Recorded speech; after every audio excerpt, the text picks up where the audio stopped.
Ton peuple béni, nous sommes à peine rentrés de Menengai 4, le super glorieux, le grand méga, historique, le super glorieux réveil du Seigneur. Et comme le Seigneur l'a promis, il l'a accompli. Ce qui est très étonnant. Toute la terre a été laissée surprise.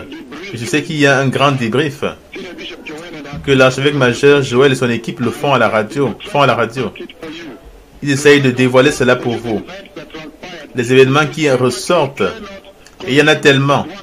On ne peut pas tout faire en une seule fois. Donc elle essaye de pouvoir ouvrir cela pour avec son équipe, afin que vous ayez une portion digestible,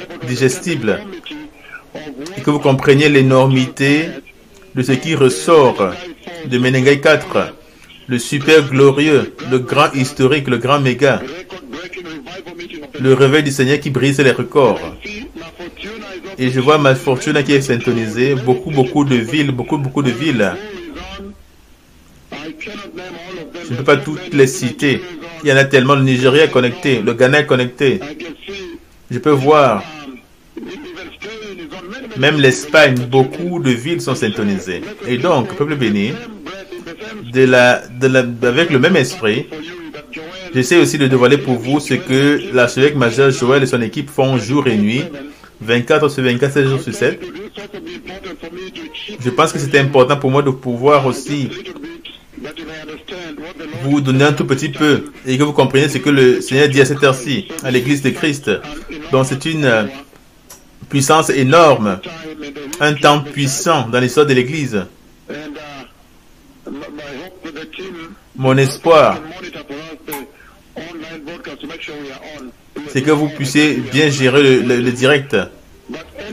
Mais toutefois, j'aimerais un peu béni, parler un tout petit peu et dévoiler pour vous une portion digestible concernant la glorieuse méga super visitation de Dieu Tout-Puissant à Menengai 4. C'est un événement qui brise les records, parce qu'on ne s'est jamais produit cette forme-ci. Quelqu'un puisse venir de l'avant et puis donner une prophétie que quand je venais à la rencontre, mes pieds sont glorieux. Je vois que je vais de l'avant avec les pieds de Yahvé lui-même. Ce sont des temps majestueux, des temps étonnants, des temps prodigieux. Et je vois que la Namibie est connectée. Mais ce sont des temps vraiment très choquants. Que dans une ère postmoderne, quelqu'un puisse dire des paroles si puissantes. Quand je marche dans la rencontre, je marche avec les pieds glorieux de Dieu. Et dans le rêve, j'ai vu la rencontre. Et puis vient le jour même. Cette prophétie s'accomplit. C'est un moment de réveil. Un moment de réveil que le Seigneur a placé devant cette génération, sous leurs yeux. Il a placé devant eux.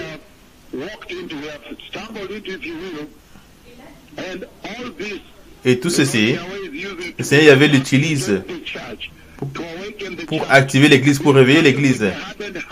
Et pour pouvoir parler au cœur endurci, les cœurs qui ne peuvent pas se repentir. Voilà ce qu'il pointe. Et vous voyez très clairement que le nombre d'estropiés qui ont marché à Menengai 4, maintenant encore, je n'ai pas encore la mise à jour. C'est que l'archevêque le souhaitait et son équipe. Mais la dernière compte rendu, c'était 94 estropiés qui ont pu se connecter là où étaient les docteurs, vérifiant leur état d'estropié. Et puis ils ont été guéris. Ils se sont connectés avec ces estropiés. Ils sont allés où les docteurs vérifiaient à la porte numéro 1. Ça, c'est vraiment une chose astronomique.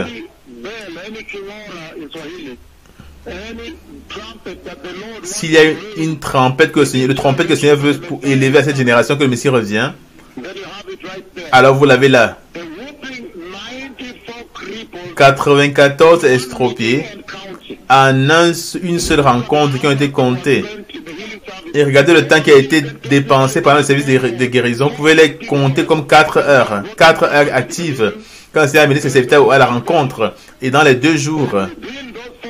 Et durant ces 4 heures, regardez ce qui s'est produit. Nous n'ajoutons pas beaucoup des aveugles, muets et sourds. Et les autres avec les autres maladies, maladies du foie, des reins, les conditions du sang. Et donc, s'il y a un moment où le Seigneur a parlé à cette génération, avec des termes célestes, alors c'était aussi ce moment à Menengai 4. Et puis, avec toute la visitation instantanée, la visitation subite, vous voyez très clairement, peuple béni, que dès le commencement, quand le Seigneur a mené ses serviteurs à la rencontre, ils ont rencontré une rencontre qui était comme un cimetière. Tout était arrangé en ligne. Les évêques étaient en rang, tout le monde en rang. Les merveilleux enfants avec les fleurs en ligne, tout était aligné. Mais quand le Seigneur a amené ses serviteurs, un chaos s'est produit, un saint chaos dans toutes les directions. Vous voyez la puissance de Dieu qui soutient l'Église et les esprits qui marchent dans toutes les directions. Comme j'ai prophétisé précédemment. Et donc, ça c'est un temps comme aucun autre peuple béni, où le Seigneur de nouveau, comme j'ai dit, utilise ceci pour pouvoir atteindre les cœurs endurcis, afin qu'ils puissent être adoucis, des cœurs qui ne peuvent pas se repentir. Voilà le message. Il ne veut pas que les rebelles aillent en enfer. Le Seigneur recherche toujours, il poursuit toujours, même si vous êtes allé dans l'apostasie, et vous êtes rebelle, il continue à vous poursuivre. Quel Dieu merveilleux, tout-puissant que nous servons. Et donc, aujourd'hui, je veux toucher un tout petit peu sur le message qui a été donné, le message. Vous avez vu le Seigneur parlant dans cette énorme visitation du Christ le 18 octobre, l'année 2021. Et dans cette conversation, le Seigneur a dit, dis-leur, va leur dire, le fait d'être envoyé, c'est si puissant. Quand Dieu vous envoie, c'est si puissant. Quand Dieu Tout-Puissant maintenant vous envoie, dans les jours où les gens s'envoient eux-mêmes,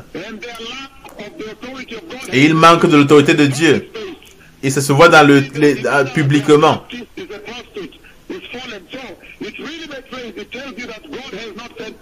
Ça vous montre que Dieu ne les a pas envoyés. Des jours où les gens n'ont pas été autorisés. Et Dieu dit, va leur dire, le fait d'être envoyé, c'est vraiment majestueux.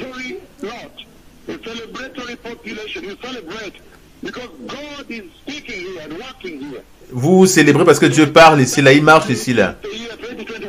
Donc le 18 octobre 2021, va leur dire, quand l'enlèvement aura lieu, ils auront des corps comme le mien.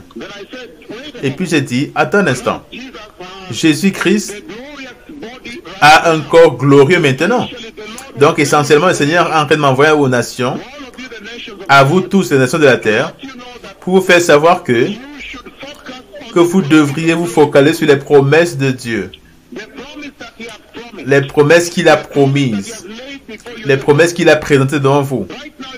Là maintenant, si vous regardez ce monde, le coronavirus, la vaccination, l'église, l'économie qui tombe, le Covid, les cancers, les diabètes, l'insuffisance rénale, les conditions. Vous regardez la combinaison que ce monde produit. Et vous voulez dire, je vais en sortir, je vais vraiment sortir de la terre. Je ne peux plus prendre ceci. Et donc, c'est si puissant, peuple béni, quand le Seigneur Dieu Tout-Puissant leur dit, va leur dire de se focaliser sur la gloire promise. Et cette gloire, nous avons vu très clairement que Dieu Tout-Puissant a écrit la Bible qui va venir prendre l'église au jour de l'enlèvement. Et quand l'enlèvement est proche, maintenant il parle de vive voix. Et il dit, va leur dire que je suis en train de venir. Voilà essentiellement ce que Jésus a dit. C'est si puissant. Écoutez que Jésus, le Messie qui revient lui-même, maintenant entre en contact avec l'église et il dit, va leur dire que je suis en train de venir. Va leur dire que l'enlèvement est proche. L'enlèvement va se produire. Je vais venir. mais va leur dire de se focaliser sur la gloire promise. Ils ont vu que cette gloire promise est dans le livre d'Apocalypse, chapitre 21, verset 1 au verset 14. Et puis j'ai vu le nouveau cieux et une nouvelle terre. Parce que les premiers, c'est la première terre, n'étaient plus. Et la mer n'était plus. Donc il parle concernant les nouveaux cieux et la nouvelle terre. Le statut éternel, le statut glorieux, va leur dire de se préparer et de se focaliser sur le statut glorieux promis, le statut éternel. Et il continue, il dit, et je vis descendre du ciel d'auprès de Dieu la ville sainte, la nouvelle Jérusalem, pas celle-ci, la nouvelle, descendant du ciel de Dieu, préparée comme une épouse qui s'est parée pour son époux. En d'autres mots, il veut que vous ayez un désir saint pour cette ville-là. Vous prenez maintenant la place du mari, de l'époux, vous l'église. Il parle afin que vous ayez un désir saint, une admiration sainte pour cette ville-là. Tout ceci est écrit pour vous dans la Bible.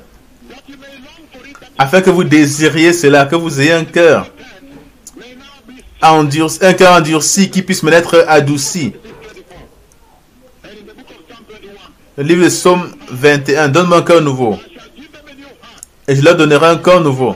Le Seigneur utilise cela pour être capable de pouvoir toucher vos cœurs endurcis. Les Éthiopiens marchent en large nombre afin que vos cœurs endurcis puissent être adoucis, afin que vous arrêtiez de croire aux hommes, mais croire en Dieu. Vous arrêtiez de croire aux idolâtres, de dépendre sur votre chair. Que maintenant vous vous détourniez du monde et retourniez à Dieu. Ça, c'est essentiellement ce qu'il est en train de dire. Mais il parle de la glorieuse ville de Jérusalem. Et verset 3, il dit, Apocalypse 21, j'ai entendu du trône une voix forte qui disait, voici le tabernacle de Dieu avec les hommes. Il habitera avec eux, et ils seront son peuple, et Dieu lui-même sera avec eux. Ça, c'est très sérieux, peuple béni. Et donc, avec ma chère Joël, je demande que tes auditeurs sachent ceci. Tellement de choses sont produites pendant ces 4 jours de feu, de réveil, la démonstration et l'affichage de la puissance de Dieu, de l'onction. Il a promis le statut éternel, le statut glorieux. Et il dit, il essuiera toute larme de leurs yeux. Et la mort ne sera plus. Et il n'y aura plus ni deuil, ni cri, ni douleur, car les premières choses ont disparu. Très puissant. Et verset 5. Et celui qui était assis sur le trône dit, voici, je fais toutes choses nouvelles. Et il dit, écris, car ces paroles sont dignes, certaines et véritables. Ça veut dire que vous pouvez faire confiance à ces paroles-là. Vous pouvez faire dépendre votre vie sur ces paroles-là. C'est comme s'il est en train de dire, il fait un vœu et écrit ceci. Ces paroles sont certaines. Si vous ne pouvez pas croire, quelqu'un vous dit qu'il demain vous donner 20 000 shillings, vous ne pouvez pas l'atteindre au téléphone après par la suite. Et il dit, je vais venir tel jour. Et le jour suivant, tu reçois un message qui te dit, je n'ai pas pu y venir. Un temps où il y a un manque de confiance. Les gens n'ont pas confiance. Le monde a été mis sur sa tête, dessous. Et il dit, quand il s'agit de la venue du statut glorieux, la promesse de la gloire, écrit ceci, car ces paroles sont dignes de confiance et véridiques. Très puissant, peuple béni. Et voilà pourquoi dans cette promesse du statut éternel, le Seigneur dit, toutefois, il y a une préparation. Il y a un processus de préparation que vous voyez maintenant dans le livre de 1 Jean chapitre 3. C'est ce qu'on a vu dans la conférence. C'est ce que nous contribuons au programme de l'archevêque majeur Joël pour pouvoir aussi dévoiler cela pour vous, afin que vous ayez une portion digeste et que vous compreniez ce qui s'est produit pendant ces 4 jours-là. Et voilà pourquoi 1 Jean chapitre 3, verset 1 à 3, il dit, voyez quel amour le Père nous a témoigné pour que nous soyons appelés enfants de Dieu. Ça veut dire que nous avons été adoptés. L'église gentille a été adoptée. Ça veut dire que c'est beaucoup d'amour et choc que Dieu puisse permettre que vous, simples mortels dans le péché, devenez ses propres fils, donc entrez dans la famille royale de Dieu. Si quelqu'un vient vous, il vous dit, je veux que tu entres dans la famille royale de l'Angleterre, famille royale de Danemark, de la Hollande, et avec toute la richesse et l'affluence qu'il y a là-bas, vous aurez au moins un petit sourire sur votre face. Mais il dit, combien plus pour vous qu'il vous soit promis d'entrer dans la glorieuse royale famille de Dieu. Et il dit, quand Daniel donnait le déroulement du temps de la vie de l'homme et donnant cette prophétie-là, quand la prophétie lui était donnée par l'archevêque, l'archange Gabriel, et parlant des 70 semaines de Daniel, il n'était pas mentionné de l'église gentille. Voilà pourquoi il dit, tout ceci, c'est beaucoup d'amour, Dieu vous aimant, vous surprenant, vous étonnant. Regardez quel grand amour le Père nous a témoigné que nous soyons appelés enfants de Dieu. Et nous le sommes. Si le monde ne nous connaît pas, c'est qu'il ne l'a pas connu. Bien-aimés, nous sommes maintenant enfants de Dieu et ce que nous serons n'a pas encore été manifesté. Mais nous savons que lorsqu'il paraîtra,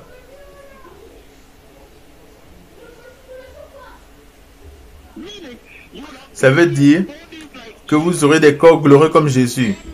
Ça, c'est la promesse que le Seigneur présentait devant vous le 18 octobre 2021, disant, va leur dire, je vais accomplir cette promesse-là. Ils auront des corps glorieux comme le mien. Et voilà ce que j'aimerais toucher à l'archevêque majeur Joël, afin de pouvoir dévoiler un tout petit peu, briser un petit morceau, afin que vous compreniez l'énormité de ce que le Seigneur a dit là-bas. Ça, c'est ma contribution aujourd'hui. Et il dit ici, la Bible bénie, que vous aurez les corps comme Jésus, corps glorieux comme celui de Jésus. Le propriétaire de ce type de prophétie, de type de promesse, ce type d'espoir, quiconque a ce type d'espoir se purifie comme lui il est pur. Ça veut dire qu'il a un rôle.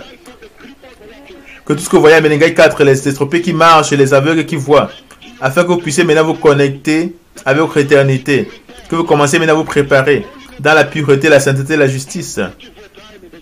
Quel temps beau dans l'église. Nous savons très bien qu'en ce temps-ci, la justice est manquante, peuple béni. La pureté est manquante. Et quel majestueux, merveilleux temps de venir comme sacerdoce avec le souffle de vie à l'église qui meurt, leur dire que la justice est manquante maintenant. L'heure de la sainteté qui était manquante est maintenant arrivée. L'heure de la pureté qui avait été abandonnée et ignorée est maintenant arrivée. Quelle merveilleuse nouvelle! Et ensuite il dit dans le livre de Philippiens chapitre 3, laissez-moi lire cela pour vous, après je vais résumer. Et puis je vais résumer pour vous. Il dit, Philippiens chapitre 3, verset 20 à 21, mais notre citoyenneté est céleste. Et nous attendons aussi de là un sauveur, le Seigneur Jésus-Christ. Ça c'est majestueux. Il dit que pendant que nous l'attendons, il vient dans la gloire. Et quand il parle de la glorification que nous voyons, alors il parle de la citoyenneté de nouveau statut, le statut éternel, les nouveaux cieux, la nouvelle terre, la nouvelle Jérusalem, la sainte. Maintenant, il vient au fait que nous sommes membres de la famille de Dieu, de la citoyenneté des cieux.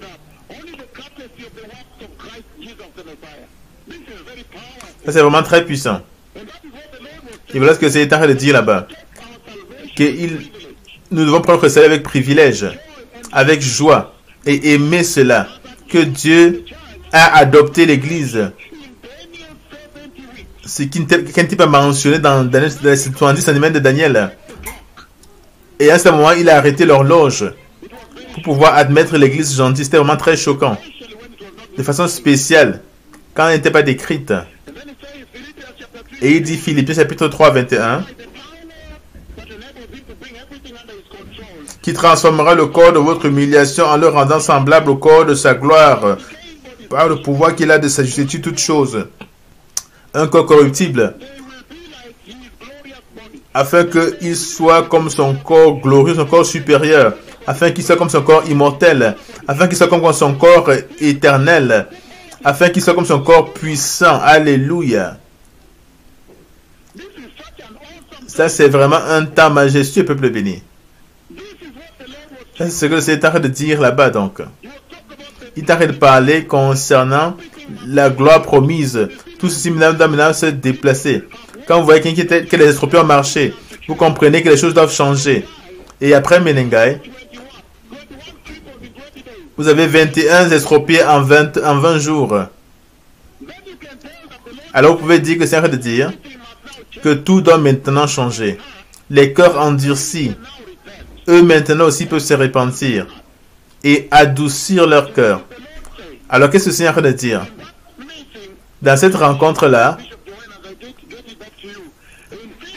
en finissant, le Seigneur essentiellement est en train de dire que va leur dire que je leur ai promis l'immortalité. Est-ce que vous pouvez imaginer cela? Là où il n'y a pas de mort. Ça, c'est vraiment très puissant, peuple béni. Que va dire à cette génération que je leur ai promis l'immortalité. Apocalypse 21. Verset 4. Il essuiera toute larme de leurs yeux. Et la mort ne sera plus. Il n'y aura plus ni deuil, ni cri, ni douleur. Car les premières choses ont disparu. Le Seigneur, c'est ce que le Seigneur est en train de dire. Le Seigneur, archevêque Joël, pendant cette conférence internationale de pasteurs énorme, il est en train de promettre l'incroyable. Dans la terre qui est consumée par la mort, la peur de la mort, la terreur de la mort, où tu peux mourir à n'importe quel moment. Si tu ne prends pas le Covid, tu peux mourir par un accident. Et il dit, dans un monde où tu ne meurs pas d'un accident, ce sera une insuffisance rénale, une condition du cœur, la famine. Et donc, Dieu promet, Dieu va leur dire que quand l'enlèvement a lieu, ils auront des corps glorieux comme le mien. Regardez cela. Il a promis l'immortalité. Est-ce que vous pouvez imaginer cela? Archevêque major Joël, avec tes auditeurs. Est-ce que tu peux imaginer un monde où quelqu'un vient de l'avant et il dit, je vous promets l'immortalité, la mort jamais plus. Comment est-ce que cette église, cette génération prend cela? C'est vraiment très puissant, peuple béni. Et dans le livre de Luc, Luc chapitre 24, c'est le temps peut lire tout le chapitre. Verset Luc 24. Pendant qu'il parlait encore avec Jésus, Jésus s'est mis au milieu d'eux et il dit, la paix soit avec vous. Ils étaient étonnés, choqués, effrayés, pensant qu'ils voyaient un fantôme. Il dit, pourquoi avez-vous peur? Pourquoi vous doutez?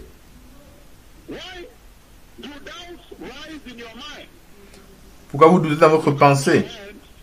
Regardez mes mains et mes pieds. C'est moi-même. Un esprit n'a ni chair ni os, comme vous voyez que j'ai. Et en disant cela, il leur montra ses mains et ses pieds. Et comme dans leur joie, ils ne croyaient point encore. et qu'ils étaient dans l'étonnement, il leur dit, avez-vous ici quelque chose à manger? Ils lui présentèrent du poisson rôti et un rayon de miel, et il prit et il mangea devant eux. C'est très simple, peuple béni. L'immortalité. Le Seigneur est en train de promettre à Menengai, à ce réveil, 4 jours et à la conférence, que en guérissant les personnes, il a puissance suffisante pour pouvoir convertir votre mort, votre périssabilité, votre corps corruptible, votre vie corruptible en l'éternité. Va leur dire que quand le lavement se produit, ils auront des corps glorieux comme le mien. Il leur promet l'éternité. Est-ce que vous pouvez imaginer? À l'église, il était essentiellement de leur promettre 100% de transmissibilité, une transmissibilité totale. Si tu n'as pas des yeux, tu auras des... Si tu as des yeux, tu auras des yeux. Si tu as des pieds, tu auras des pieds. Il promet l'excellence, que le nouveau corps sera excellent. Je sais que maintenant vous allez au docteur et vous dites, pendant que tu retires cette tumeur, là, docteur, tu trouves de la graisse, enlève un peu de cette graisse-là. Ne me laisse pas comme ça. Maintenant, les personnes font des choses ici et là, mais il dit, le corps sera immortel. Il sera excellent. Il aura une beauté physique. Oh, je perds les cheveux. Il peut faire une transplantation des cheveux qui coûte beaucoup d'argent parce qu'ils doivent prendre une partie des cheveux sur votre tête et puis les prendre un à un et puis les transplanter sur la partie qui est nue. Et c'est très coûteux. Ça fait partie de la chirurgie cosmétique. Et il dit, ce corps-là sera complètement beau. Et aucune erreur.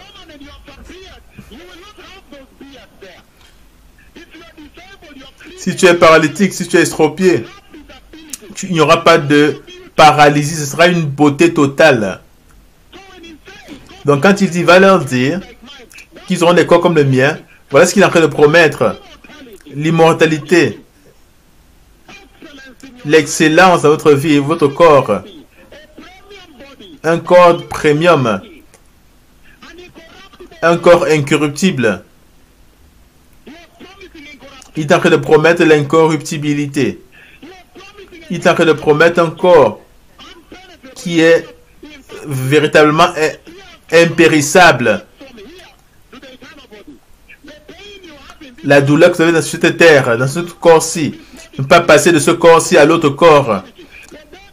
La mort que vous avez maintenant, ne pas passer à l'autre corps. Ça sera sans tout cela. Sans mort. Alléluia. Sans vieillissement. Sans mourir.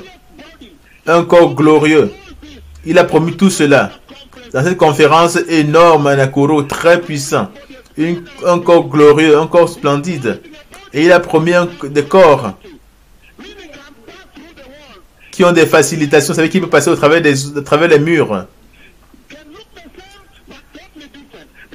Ça se ressemble, mais c'est complètement différent. Parce que quand Jésus est apparu, plusieurs fois, ils n'ont pas pu l'identifier. Et après, ils ont réalisé que c'était le Seigneur. Ça, c'est le corps étonnant, la vie étonnante que Jésus est en train de vous promettre. Et il m'a demandé d'apporter aux nations. Il est en train de promettre un corps qui a une supériorité, une vie qui est supérieure au corps actuel. Si vous avez le temps et vous lisez 1 Corinthiens, peu béni, vous allez jouir vous-même là-bas. 1 Corinthiens chapitre 15, c'est une si belle écriture concernant les promesses dont le Seigneur est en train de parler. Très puissant. Je voulais juste venir au programme de l'archevêque major Joël et enrichir cela avec ceci et le dévoiler un peu pour vous. Parce que maintenant, tout l'entourage, toute la délégation sont occupés de dévoiler cela jour et nuit. De voir ce que c'est en train de dire à cette méga visitation. Quand Dieu lui-même a parlé, et la glorification de celui qui parle avec vous, complètement transfiguré, comme il a promis dans la prophétie. Dans 1 Corinthiens chapitre 15, si vous avez du temps, 1 Corinthiens 15, vous pouvez lire avec moi, 42, 43, il dit ce qui suit. Donc il parle du corps supérieur. Verset 43, il est semé périssable, il ressuscite glorieux. Donc supérieur, c'est vraiment majestueux, peuple béni. Les gens vont pour les injections. Les gens sont fatigués de porter les masques. Vous devez porter le masque. Tant que vous êtes dans ce corps-ci, vous êtes fatigué. Les gens sont fatigués d'aller au travail. Ils essayent de supporter le corps. Essayer de réduire le processus de vieillissement. Ils essayent de combattre la mort, combattre le vieillissement. Et pourtant Jésus promet la supériorité dans la vie suivante, un corps supérieur. Et après il dit ici là dans 1 Corinthiens, chapitre 15, 43, 44, il dit, il est semé périssable, il ressuscite glorieux. Il est semé infirme, il ressuscite plein de force. Il est semé corps naturel, il ressuscite corps spirituel. Combien c'est puissant, peuple béni? Combien c'est puissant? Et il dit que ce corps qu'il a promis, ce corps qu'il a dit, dis-leur qu'ils ont des corps comme le mien, des corps glorieux. C'est modélé selon Jésus lui-même.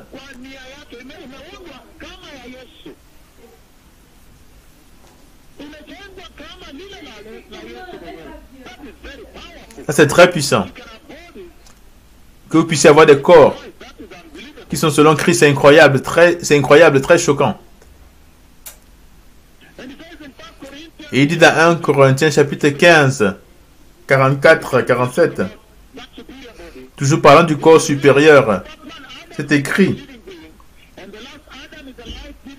C'est pourquoi il est écrit, le premier Adam devint une âme vivante, le dernier Adam est devenu un esprit vivant. Vous ne souffrez pas de la malaria, vous ne souffrez pas de l'insuffisance rénale, les conditions du cœur. Vous ne fatiguez pas. Vous pouvez servir Dieu, servir, et le servir éternellement sans vous fatiguer. Vous pouvez l'adorer éternellement. Verset 46, 1 Corinthiens 4, 15. Mais ce qui est spirituel n'est pas le premier, c'est ce qui est naturel. Ce qui est spirituel vient ensuite. Le premier homme tiré de la terre est terrestre. Le second homme est du ciel. Il a promis un corps qui a un modèle selon Jésus. Ça veut dire qu'il est supérieur maintenant. Ça, c'est la signification des estropés qui marchent. 94 estropés qui marchent. En d'autres mots, le cœur endurci peut maintenant se repentir, peut maintenant devenir un corps nouveau que vous voyez dans Ézéchiel chapitre 36. Le nouveau cœur que vous voyez dans le psaume 51. Combien c'est puissant, peut le bénir. Et il dit, verset 48-49, tel est le terrestre, tels sont aussi les terrestres, et tel est le céleste, tels aussi sont les célestes. Et de même que nous avons porté l'image du terrestre, nous porterons aussi l'image du céleste.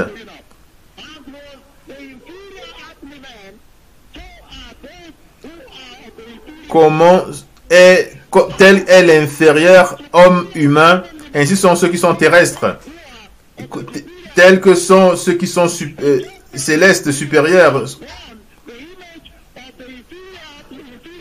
De même que nous avons porté l'image du terrestre, nous porterons aussi l'image du céleste qui est supérieur.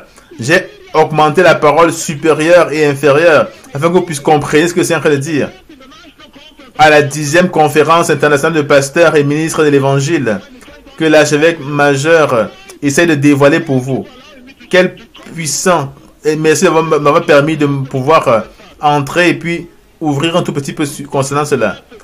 Un très beau message qui a été donné là-bas. Une onction très belle, très astronomique, un puissant message. Un gain merveilleux pour l'Église. Tout est gagnant, gagnant, gagnant pour ceux qui ont choisi Jésus et qui écoutent cette fois-ci. Je sais que nous n'avons pas commencé nos directs globales. Mais juste à cause de l'étonnement, le choc que nous avons reçu à Menengai 4. Mais je pensais que c'était le moment où l'archevêque majeur me permette de entrer dans le programme et l'ouvrir un tout petit peu, afin que vous compreniez ce que le Seigneur a dit. Il a parlé très puissamment là-bas. Et il dit, vous aurez des corps qui ne sont pas capables de mourir. Ils ne sont pas capables de mourir. Combien c'est beau, combien c'est puissant. Dans un monde où la mort est devenue incroyable. Dans Romains chapitre 6, il dit, si nous mourons avec Christ, nous croyons aussi que nous vivrons avec lui. Car nous savons, sachant que Christ ressuscité des morts ne meurt plus. Haha. Combien c'est puissant que vous aurez ces corps-là qui est modélé selon le Christ, qui ne peut pas mourir, Donc, Apocalypse 21, verset 4. Plus de douleur, plus de mort, plus de funérailles, plus de morgue, plus de cancer, plus de chirurgie, plus d'hôpital. Hey! Et il dit,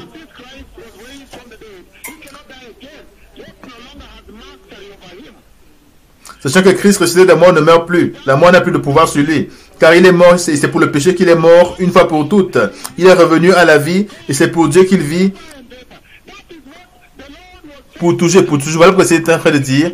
C'est Jésus qui est en train de dire dans cette conférence, pendant ce moment, la va leur dire que quand l'enlèvement se produit, et ça va se produire très bientôt,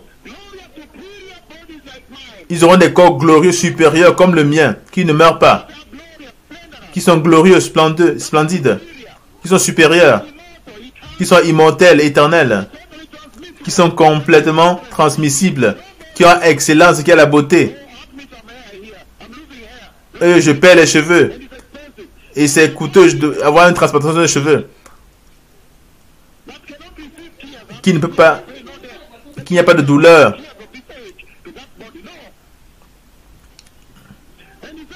Et il dit, ce corps-là a ce extra.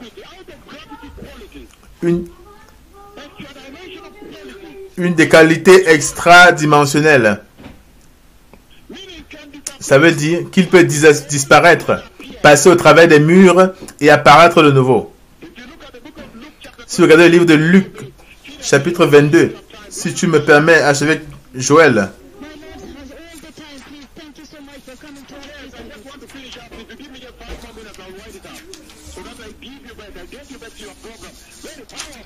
Très puissant. Je veux ouvrir un tout petit peu ceci, pour que vous ayez une portion digeste. Ça, c'est le temps le plus beau dans l'histoire de l'Église. Si vous écoutez le message de Dieu, ça pointe vers les cieux, les pointant vers la gloire, vers l'éternité. Et si vous regardez la preuve,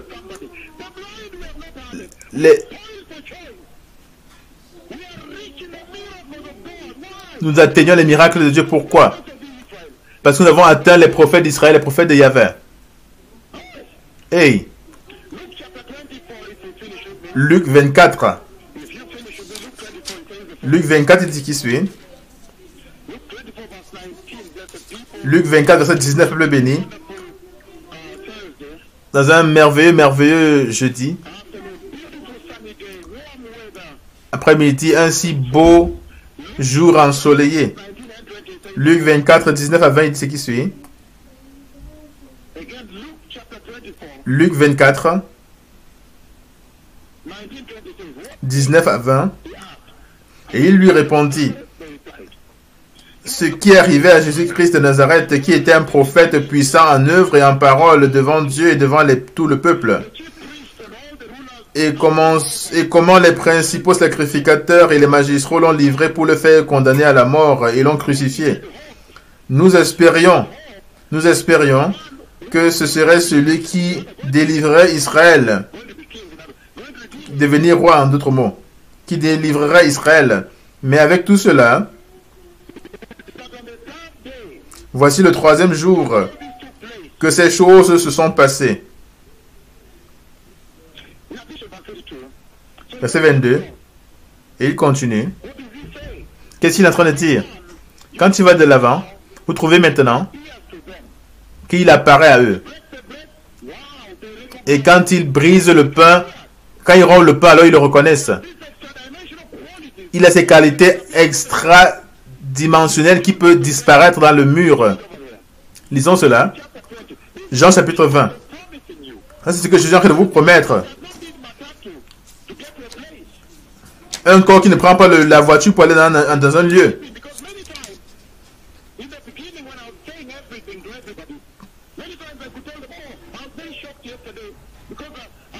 Avant, quand j'étais tout à tout le monde, je leur disais, j'étais vraiment très choqué hier. Je me suis vu marcher de cette manière-ci. Et je me suis dit, non, il faut faire attention. D'entre nous sont trop jeunes pour recevoir tout, quoi. Et quand il se prend devant la nuée, le Seigneur a crié, vous partagez un seul corps. Je ne vais pas affronter cela maintenant. Mais il dit que ce corps a des qualités extradimensionnelles. Des qualités. Vous n'avez pas affaire avec la loi de la nature. Vous pouvez traverser les murs. Le corps que Jésus vous a promis, c'est majestueux. Jean chapitre 20, je lis 19 à 20 de nouveau. Ici de nouveau. Jean chapitre 20, 19 à 20. Le soir de ce jour, qui était le premier jour de la semaine, et les portes du lieu où se trouvaient les disciples étaient fermées, à cause de la crainte qu'ils avaient des Juifs. Jésus vint, se présenta au milieu d'eux et leur dit, « La paix soit avec vous. » Et quand il eut dit cela, il leur montra ses mains et son côté. Les disciples furent dans la joie et en voyant le Seigneur. Jésus leur dit de nouveau, « La paix soit avec vous. Comme le Père m'a envoyé, moi aussi je vous envoie. » Après ces paroles, il souffla sur eux et il leur dit, « Recevez le Saint-Esprit. Ceux à qui vous pardonnez les péchés, ils leur seront pardonnés. Et ceux à qui vous les retiendrez, ils leur seront retenus. » Et après, il a disparu au travers le mur. Et si vous regardez le livre de l'Apocalypse, Apocalypse chapitre 5, j'ai fini maintenant. J'apprécie. C'est Apocalypse chapitre 5. Il donne certaines qualités de ce corps-là. Verset 9. Et il chantait un cantique nouveau en disant, « Tu es digne de prendre le livre et d'en ouvrir les sceaux, car tu as été immolé, et tu as racheté pour Dieu par ton sang des hommes de toute tribu, de toute langue, de tout peuple, de toute nation. » Et je m'ai ajouté ceci, et de toute race, les blancs et les noirs, toutes les nations, toutes les langues, les Africains, les Australiens, les Américains, les Asiatiques, tout le monde, ceux des îles, de Tonga, les Fidji. Wow. Donc, en d'autres mots, dans toutes les races, tout le monde. Apocalypse chapitre 7, verset 9, il dit la même chose. Il dit ce qui suit. Après cela, je regardais, voici, il y avait une grande foule que personne ne pouvait compter, de toute nation, de toute tribu, de tout peuple, de toute langue, se tenant devant le trône et devant l'agneau, revêtus de robes blanches et de palmes dans leurs mains. Regardez cela. Il dit toutes les races. Alléluia. Et dans Daniel chapitre 12, verset 3, il dit ce qui suit. Il dit, Daniel 12, 3, ceux qui auront été intelligents brilleront comme le splendeur du ciel, et ceux qui auront enseigné la justice à la multitude brilleront comme les étoiles à toujours et à perpétuité. C'est-à-dire que ce corps est glorieux. Qui sait? ce corps sera puissant. Et pendant que le Seigneur parle comme ceci, dans un temps où il a guéri 94 estropiés vérifiés, plus d'autres estropiés qui n'ont pas été vérifiés, à cause du cœur de l'homme. Ce qu'ils lisent le livre de Jérémie,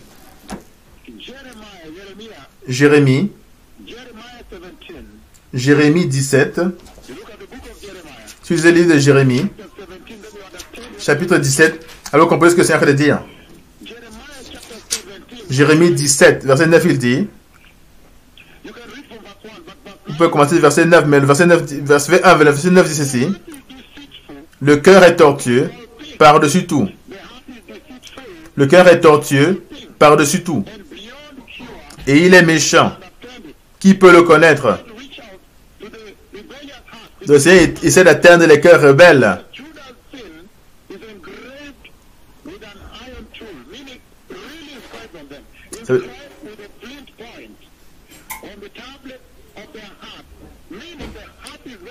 Ça veut dire que le cœur est très dur. Il essaie d'atteindre les cœurs endurcis, qui sont comme les pierres.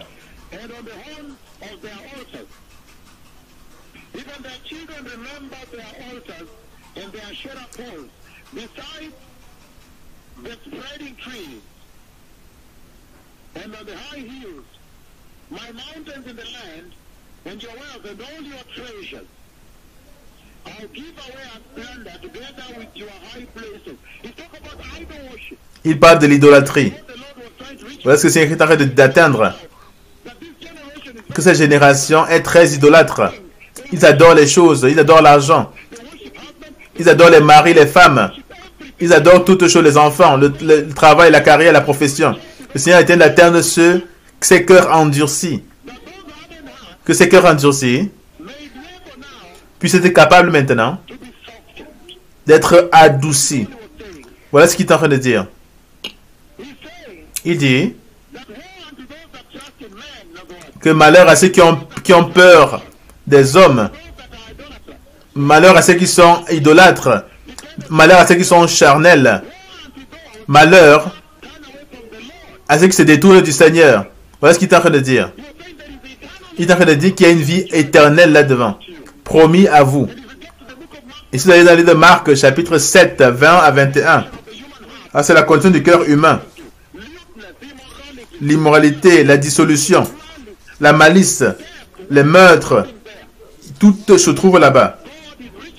Voilà ce que le Seigneur est en train de chercher d'atteindre à Menengai. Voilà ce que le Seigneur est en train de dire. Voilà ce qu'il est en train de dire à Menengai. Nous pouvons continuer la prochaine fois. J'aimerais te remercier, archevêque major Joël. Tu m'auras donné le temps de venir, de s'assurer que les personnes puissent digérer les prodiges merveilleux qui sont produits à Nakuru. Merci vraiment. Pour ceux qui sont syntonisés globalement, c'est la table du Seigneur. Voilà ce que le Seigneur a servi à sa table. Ceux d'entre vous qui sont dans le monde entier, du Nigeria jusqu'en Chine, Shanghai, Chine, en Inde,